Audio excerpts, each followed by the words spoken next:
The morning sun rose over the flat horizon, painting the fields in gold. It should have been just another spring day in the quiet countryside. But in May of 2004, a farmer climbed onto his tractor to plow his land, and neither he nor the machine were ever seen again. Years later, a cracked tractor seat turned up in a field 25 kilometers away, reopening a mystery that had haunted the small town for nearly 2 decades. The town of Redford was the kind of place where neighbors waved to one another from porches, where the hardware store owner knew exactly what size nails you'd bought last spring, and where the biggest drama usually came from the Friday night football game. Yet the disappearance of Earl DeWitt, a hardworking farmer in his 50s, cracked through that easy rhythm like lightning splitting an oak tree. Earl wasn't the type of man anyone expected to vanish. Stocky, sunburned, with lines cut deep into his face from years beneath the sun, he was known for his stubborn reliability. Earl doesn't miss a sunrise, his wife, Leah DeWitt, would say, half with pride, half in resignation. On May 10, 2004, she watched him button his flannel, gulp his coffee, and head out to the fields as he had done every morning since their marriage. Only this time, he never came back. By mid-afternoon, when Leah brought sandwiches out to the edge of the tilled rows, she found the field eerily silent. The tractor had vanished, and so had Earl. No tire marks led away from the property. No gate was broken. No neighbors saw anything out of the ordinary. It was as though both man and machine had been lifted clean out of existence. The police were called, and Sheriff Richard Nolan arrived with a couple of deputies. They combed the property, scanning for signs of struggle. "It don't make sense," Nolan muttered as he squatted in the dirt, sifting loose soil through his fingers. A tractor's near impossible to hide, let alone haul off without someone noticing. The search spread to nearby creeks, woods, and fields. Helicopters traced lazy circles overhead, their blades rattling windows in farmhouses. Nothing. Not a trace of metal. Not a piece of clothing, not even a footprint. Speculation rippled through Redford. Some whispered about foul play, debts Earl might have owed, grudges from neighbors.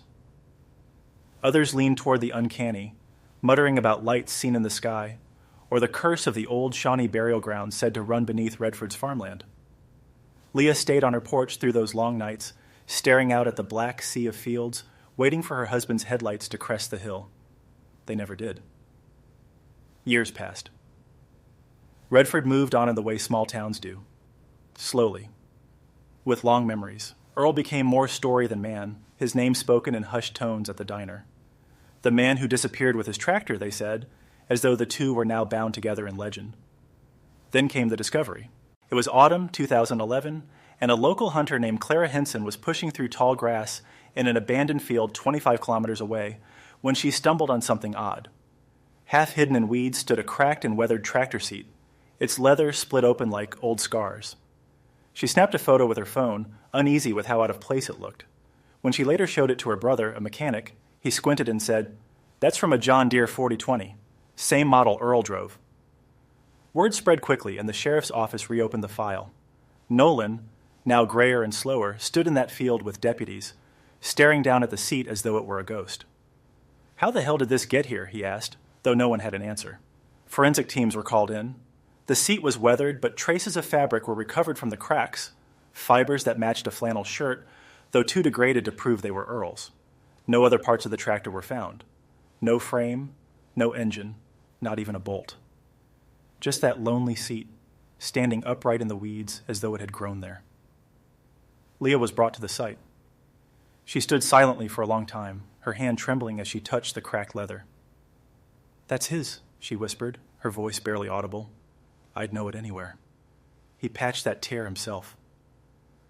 The find reignited the mystery. Theories flared like wildfire. Some claimed Earl had been murdered and the seat planted as a cruel trick. Others insisted the tractor had sunk into one of the region's hidden sinkholes, though none were known to exist in the area. A few clung to the strangest theory of all, that Earl had been taken, not by men, but by something beyond this world, and that the seat had been returned like a calling card. One man who refused to let the mystery rest was Thomas Keaton, a young journalist for the Redford Gazette. Ambitious and restless, Thomas saw the story as his chance to break out of small-town reporting. He interviewed Leah, Clara, and anyone who had known Earl. Earl wasn't the type to just run off, Leah told him firmly, her eyes red-rimmed from years of grief. "We had our troubles, sure, but he loved this farm. loved it more than anything. Thomas pressed Nolan, too. The old sheriff leaned back in his chair, sighing. You want my opinion? That tractor seat? It's no clue. It's a message. Someone wanted us to find it, years later. Maybe to taunt us, maybe to remind us that Earl's story ain't finished. The more Thomas dug, the stranger things became. Several locals mentioned seeing odd lights in the sky the week of Earl's disappearance. One farmer described a low humming sound that rattled his barn late at night. Another claimed his cattle had been restless, refusing to graze in the field nearest Earl's property. Thomas wasn't a man given to superstition, but the details gnawed at him. He drove out to the spot where the seat was found, standing among the weeds, letting the autumn wind whip around him. The silence was heavy, as though the land itself were holding its breath. The story might have ended there, just another unsolved mystery with whispers of the paranormal, if not for a discovery made in 2014. A construction crew clearing land for a highway expansion unearthed something buried deep beneath the soil. At first, it looked like a tangle of rusted metal, half eaten by earth. But as more dirt was cleared, the outline became unmistakable. The remains of a John Deere tractor, crumpled like a toy crushed in a giant's fist. The machine had been twisted into grotesque shapes, its frame bent in ways no accident could explain. The tires were missing entirely, though the axles remained. And in the cab, though decayed beyond recognition, lay the skeletal remains of a man. Leah was called once more. DNA testing confirmed what she already knew in her heart. The remains were Earl's. The town grieved again, this time with finality. Earl was laid to rest, and Leah could finally place flowers at a grave rather than an empty field. Yet the mystery only deepened. Experts examined the tractor and found no logical explanation for its condition. It hadn't simply rusted or collapsed, it had been twisted with immense force, as though squeezed by invisible hands.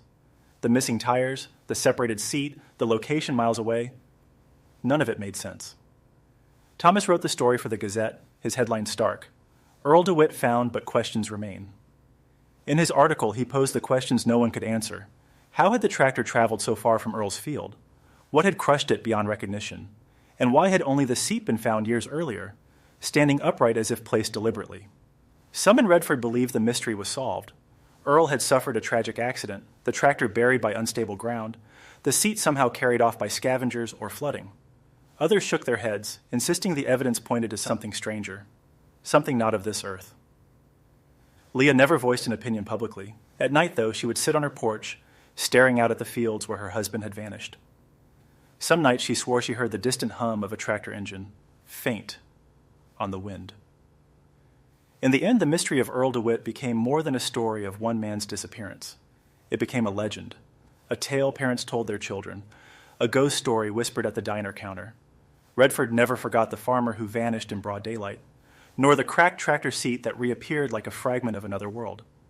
As for Thomas, he left Redford eventually, his story picked up by national outlets.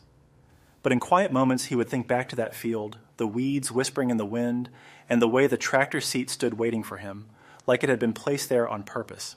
And he would wonder, not about how Earl had died, but about what or who had wanted them to remember.